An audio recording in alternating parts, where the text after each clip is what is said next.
you again, Dan, for joining us. If you wouldn't mind, there might be a few people who haven't heard of you or what Chainguard is doing. A little bit of background would be excellent to kind of set the stage. Sure. Yeah, so thanks so much for having me today. My name is Dan Lorenc. I'm the co-founder and CEO of a company called Chainguard. We do software supply chain security. So if you think of a physical supply chain, that's all the steps that happen when you're trying to get those GPUs made and delivered to your cluster. A lot of problems in that area right now. The software supply chain is very similar. It's all the steps that happen between your open source dependencies, your open source packages getting built, intermediate packages, vendors in the way, your own teams building stuff, all those steps that happen between code being written on somebody's laptop and making it into your production data center. This is a pretty tricky Absolutely. problem because it involves a whole bunch of different tools and people and companies and communities and programming languages. But that means there's a lot of opportunity for attackers. And so this whole field has become pretty hot over the last couple of years because of some pretty high profile vulnerabilities and attacks. Yeah, absolutely. And I think, a lot of people think about supply chain, they want to do this like linear kind of view of it, but it is in fact more like a crazy interconnected graph of dependencies. And if I were to draw it, it would probably be boxes and lines overlapping a bazillion times kind of thing. I think though we tend to think linear because it's easier for our brains to think about that. Um, and I think, when we think about the problem set as well, which I think you just mentioned, Dan, which is the opportunity as well. Um, Someone like me who's kind of head of security, we tend to think insular, which is things that which we develop and own and manage, we have more trust on. But really, that supply chain is quite large. And we tend to think that as we move away from our core, we have less trust about all those things that actually feed it into us. And so part of what we try to do as security professionals when we're dealing with the whole cybersecurity supply chain problem is we're trying to do our best to put more trust in those outer rings so that we can hopefully then to be able to deliver more trust and, and more products, to our customers. And I think you've said this before, Dan, and I think it's a great way to think about this problem set. It's kind of two, the inventory, and the second being the integrity piece. I would love to hear your thoughts on that too. Yeah, I love that you said it's this kind of interconnected like ball of yarn. But yeah, if you take that like kind of linear analogy and pretend it is a straight line, you can think of it like a water main, right? Water is flowing from somewhere to your house. If you have a really good supply chain, then like there's a really good source of water at the top, like really clean stuff that's super healthy. You love to drink it, and then it comes through these really secure pipes that don't leak and nobody can tamper with them, and it makes it to your house, and you're confident that you're getting that nice, clean, tasty drinking water. But the state of software supply chains today, it's like there's sewage getting pumped into the reservoir, the pipes are all leaky, stuff is leaking out, stuff is leaking in.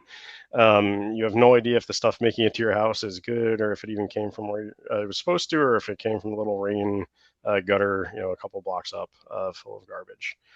We have these supply chains, but nobody can really map it out or trust the data that they have on it today because it's held together with duct tape and string, unfortunately.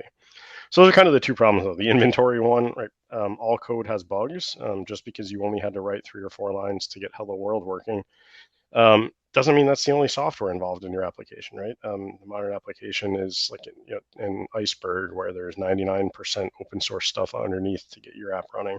That code has bugs too. Open source has a great track record. It's way more secure than proprietary source code by every measure, but there's still a lot of it, and all code has bugs, and some of those bugs have security implications. That's kind of the inventory one. Yeah. So can you actually figure out what's running in your application? Mhm. And then integrity is it tamper resistant? Can somebody just can an attacker walk by and plug a USB drive into the Mac Mini with your Jenkins server under your desk, or are you applying kind of the same production security hardening principles to your build infrastructure that you should be? Yeah, perfectly set the stage. Thank you, Dan. I appreciate that. So I'm going to unshare.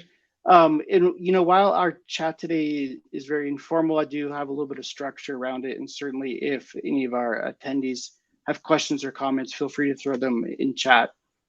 So live, ready to answer unknown questions, right? I love to Let's go. be able to do that. So I'm thinking there's a few things that we ought to cover. Probably the tool sets that are out there, like SBOM, for example, Vex. I would love to hear a little bit about Sigstore, since you definitely have had a hand in Sigstore. I would also love to touch on what's going on with our U.S. Federal government, Oh yeah. the CISA stuff, the SSDF, that kind of thing. And I definitely want to leave us a few minutes at the end here to talk about how we're working together, as a Cool. matter of fact, with our products, let our customers know what we're working on here. And I also understand there's a case study that was just launched about an hour ago. So definitely let's have an opportunity to make a plug for that as well. Cool. Right? So, yeah. So let's start with SBOM. So Yeah. SBOM is not a new thing necessarily. It's gotten a lot of hype in the last few years. You can kind of tie that hype cycle back to here in the U.S. President Biden's executive order.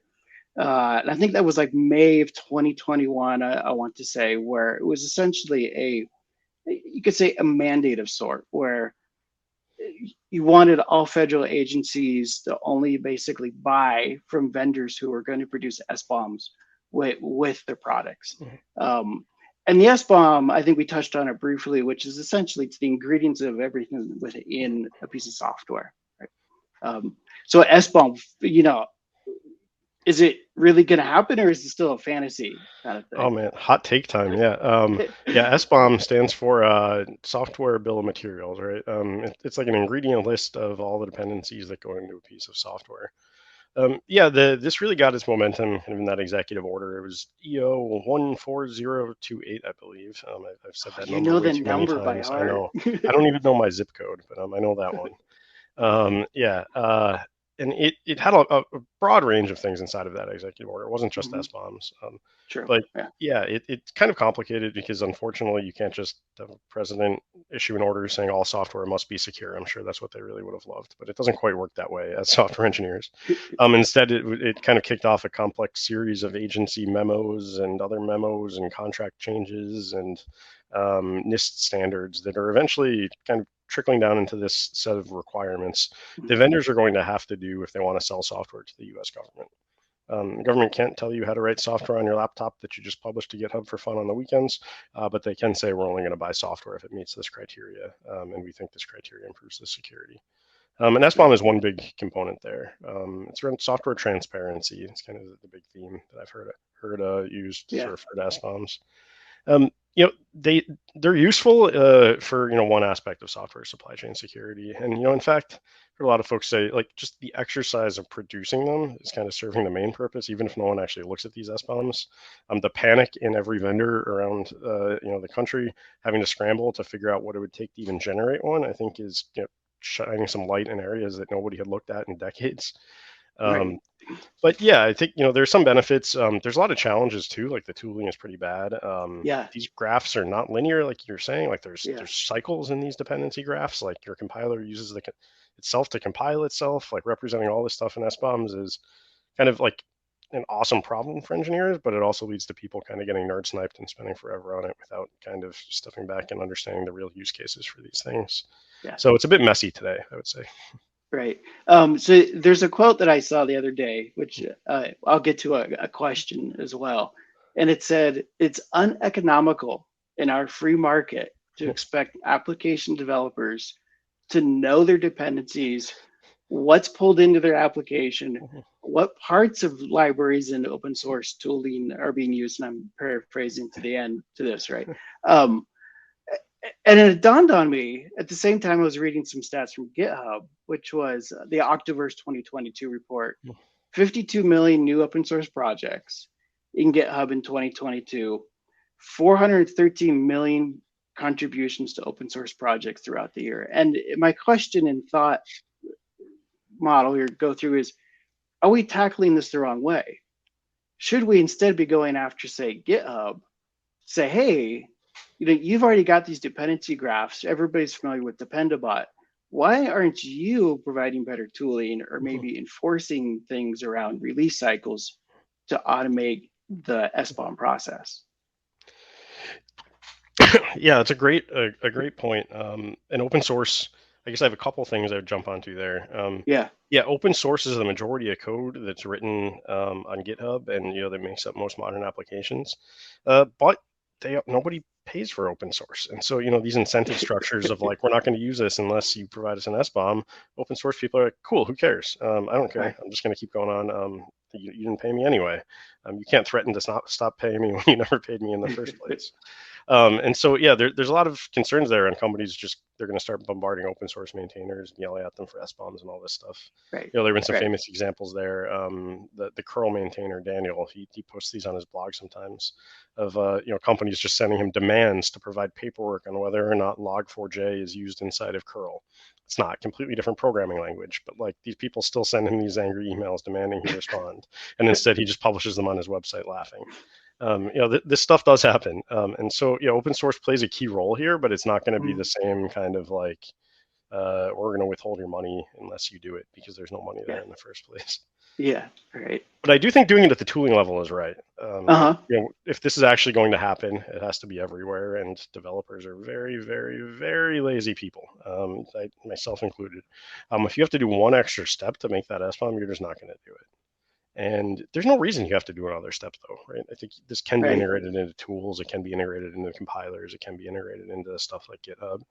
And then no one will have to think about it anymore, and we'll stop having to talk about SBOMs and argue about them.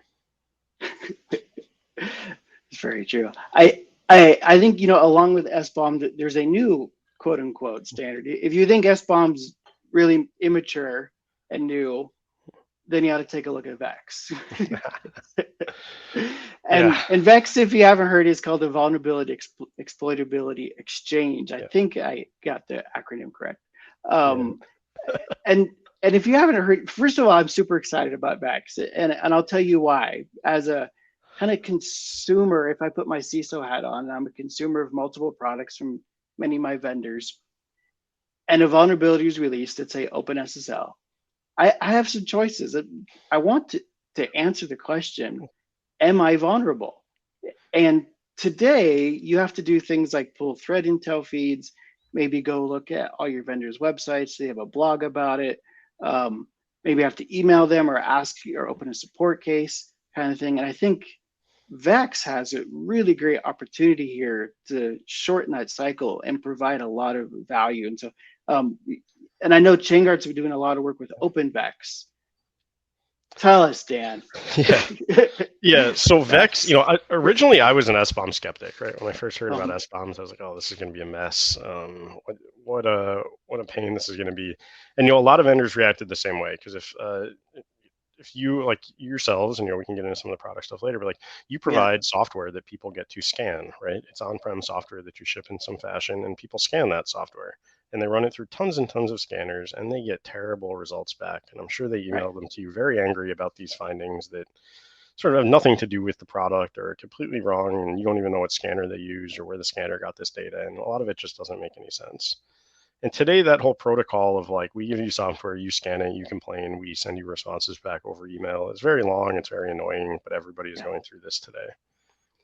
SBOM is going to make that problem even worse because instead of just scanning your application, now you're going to give them like, hey, here's 100 things inside my app. Why don't you go scan those too?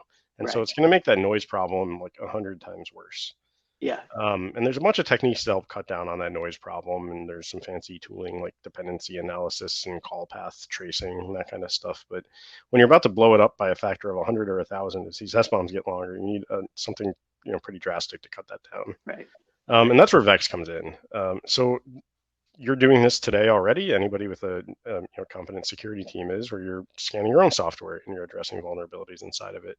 Problem is you have a different scanner than your customers, and they're looking at it in a different way. And you can't tell them that you've already done this scanning, right? You're just doing that over email or spreadsheets or some HTML page somewhere. Some vendors go the other way and say, just don't scan it. We'll tell you if there's something you have to worry about, which instills a lot of faith in their customers.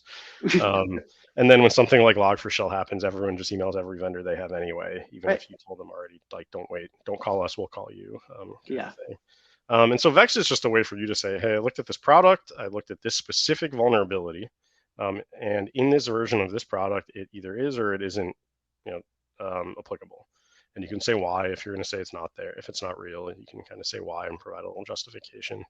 And there's a lot of reasons, like certain vulnerabilities are just only on certain platforms or CPU architectures or only on certain operating systems. And some are just, the noise is so bad in the National Vulnerability Database where everyone gets this. Some Right. are just completely invalid.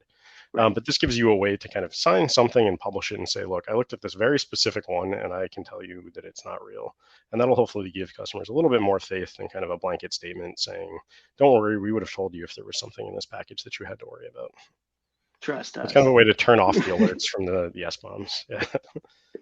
Just trust us. Yeah. Just trust us. It's okay. Which we know, in fact, we probably have one of our customers on right now, because we have been going around with a number of our customers right now, because that happens where we're using tooling in scanning things and we understand our tools say 0 CVEs, or we've chosen, say, to accept a CVE because there's no patch kind of thing. And toolset X over here has a different set of results. I've come from the world of vulnerability management. I totally understand two things are not going to produce the same outcome every time. And so you do get this back and forth to solve and to really to share the findings and the why. And so there's always that human component.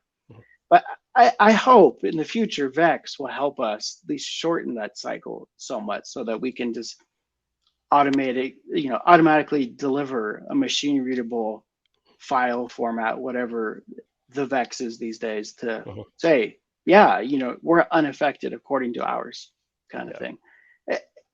I don't think it's going to reduce to 0 the back and forth. Yeah. My hope is that at least at the very least, I could use it to help understand what of my vendors who of my vendors know that they're vulnerable to something. So OpenSSL again is the classic story of, it's ubiquitous. I need to know, are you vulnerable to this new critical thing that OpenSSL just released? So that then I can go do things like mitigation around that until there is a patch out, right? Yeah, and there's some subtleties in the way Vex works, right? Like you have to publish a document for a specific vulnerability. And that means that if there isn't a document for that specific vulnerability, then you know that the vendor either isn't aware of it or doesn't know yet or something. And it lets you kind of, it's like a safer fail open style model for these rather than waiting for them to publish something on their blog saying that they're not affected, right? In that meantime, when you know about something, the whole world is exploiting the next Log4j. If there is one of these published, you can be safe because they actually looked. If there isn't one yet, then you know what to do, which is panic. Right. I also liked how you can update the Vex because information changes over time, and you may produce a Vex at first it says unknown, meaning the state of I don't know if I'm vulnerable. Then you may produce one that's an update that says, okay, I know I'm affected. And then when you have a patch, you can release the next one. It says, you go upgrade or go patch, right? Yeah, so that first one shows you that they're at least aware of it. You're not the first one calling them, waking them up on a Saturday. Maybe you can rest a little bit. Kind of like when you're watching the AWS outage page when US East 1 goes down. Like they say, we're aware of the incident. That's kind of what that first Vex document conveys. Instead of just going to Twitter and looking to see who else. Very true. Yeah, I think, and there too, like it's not going to make it 0, but I think over time, like the scanners don't like being noisy either, but they just have bad data and they don't want to miss things. They're terrified of having a false negative. That's kind of their incentive. If they have one false negative, they're going to lose all their business. But if they have thousands of false positives, then they look better because they find more stuff than the other scanner. But as they can get these tools that let them be more targeted and hide specific things, I think they'll happily integrate these because it makes their product better. It makes the experience for their customers better, and it'll reduce the noise for everyone. So I'm hopeful that you won't even have to know about Vex going forward either, just like S-bombs. Right.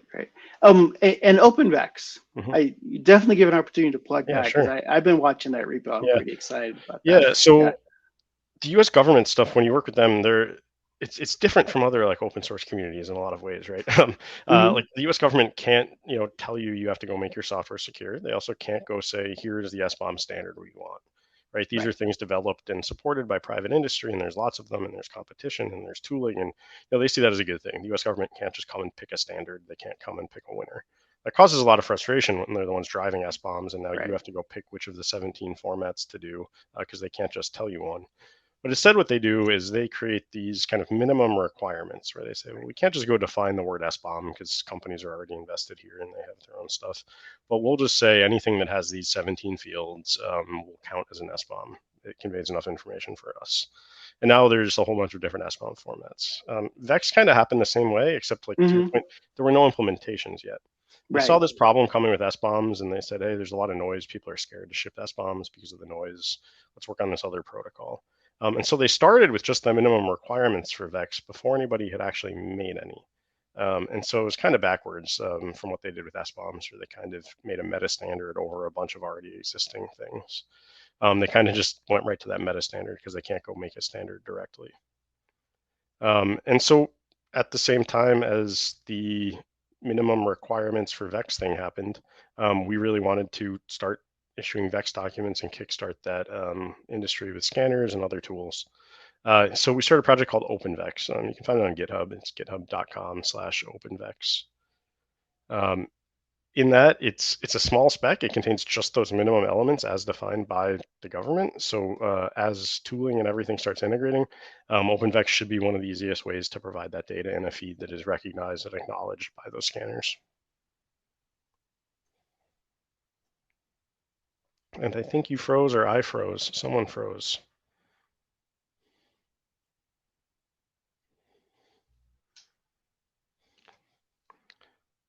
Well, don't worry, Dan. Was it me? Who froze? Okay, I'm good. It was Storms. So okay, cool. I'm here. He's on vacation in some uncharted territory, so could be that. Let's see if we'll give him a moment to rejoin. Cool. And maybe I'll have Mark, my co-founder, come join us as well if he's around. If there's any other questions or if anybody else wants to ask questions too. Actually, let me invite Mark to make sure that he can join the stage. 1 second. I got like 3/4 of the way through that answer, and I realized Storms' face hadn't moved in a little while, and then I wasn't sure if I'd been talking to no one for a while. Yeah. That awkward moment. 1 second. Why don't you finish up your answer, and I'll ping him real quick and see where he's at. Sure, yeah. So I was just kind of wrapping up OpenVex. So OpenVex is a minimum specification that's designed to just meet those minimum requirements from the government. So if you start issuing these, hopefully someday somebody will look at them. It's kind of this two-sided ecosystem where scanners don't have any data to consume, so therefore people aren't producing data because no one's going to look at it. So we've decided to just try to kickstart it. Here's a standard that works, and we're producing these documents for a lot of our products, hoping that eventually someone will start ingesting them and quieting the false positives for us. Cool. Mark needed to join. He's an anonymous user, so nice. Yeah. Great to join. Had to rejoin with camera access. So I wanted to bring Mark up because he, other than Storms, he's kind of has more of our security expertise, and I think the two of you have talked a couple times before, maybe on Kubeless podcast as well. So Mark, I'm not sure what else you want to try to pull from Dan in Storms' absence, but I wanted to bring you up here. Yeah. I think I'd love to kind of move the conversation. I know Storms had laid out a little bit of an outline up front and talk about how, we're using Chainguard right now, and some of the that case study that y'all just shared. Give you an opportunity to talk about that. Yeah, awesome. So on the supply chain security side, I mentioned there's a bunch of different problems.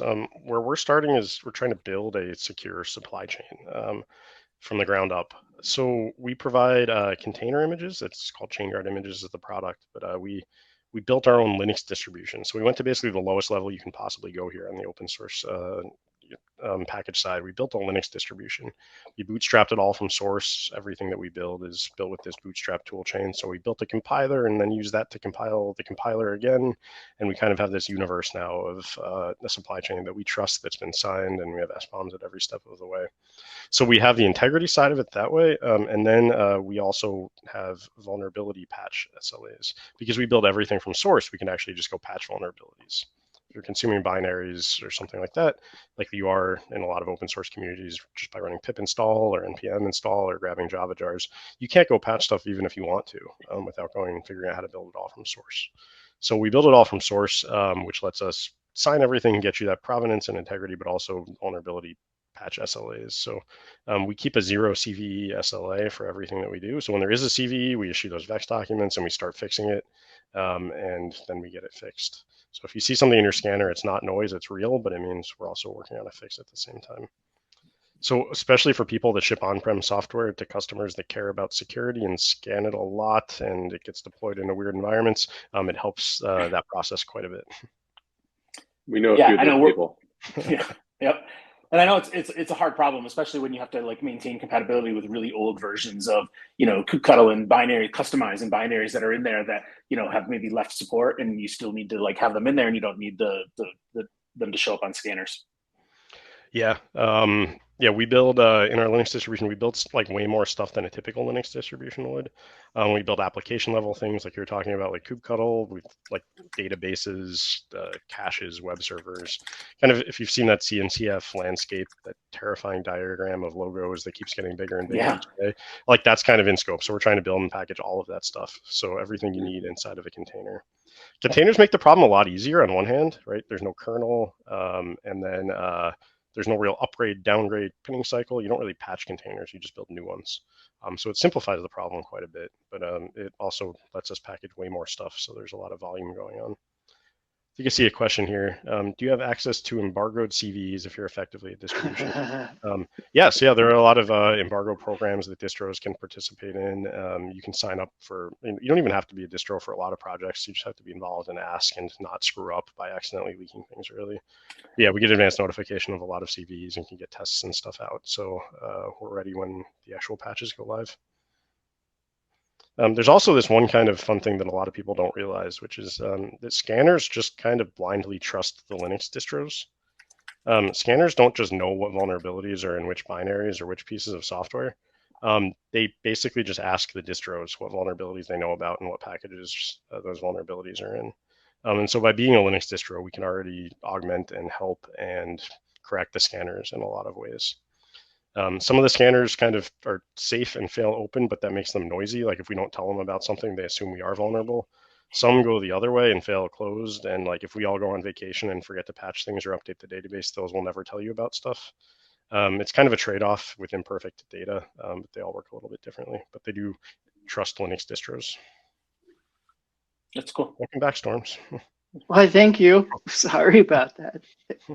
There's a you can always make jokes about my last name. Feel free. I always appreciate them. But literally a lightning strike hit over there and the whole house just went out of power. So I apologize. Yes. I will tell my grandparents to stop sending lightning strikes. So, yeah. I'm going to pop off then. Thanks for thank you, Grant. Yeah, thank you. Yeah, and Mark, I really appreciate it. Yeah.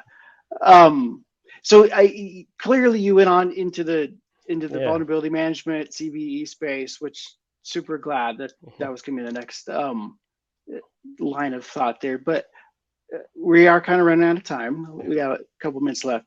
I do want to make a really important announcement, which is we have signed an agreement with Chainguard, and so the COTS image from Replicated will be a Chainguard image soon. It is currently in development. We actually have the image in our hand. We've tested it. It looks great.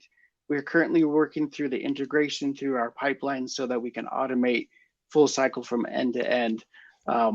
So I'm super excited. I mean, the story goes, I saw the image maybe a week or two ago, and it literally has 0 CVEs. So I'm so excited about to see that. Yeah. And a little bit of background, when I came on with Replicated, one of the things I had started to look at is the amount of effort that we put in to meet all the CVEs, to patch everything within our images that we use.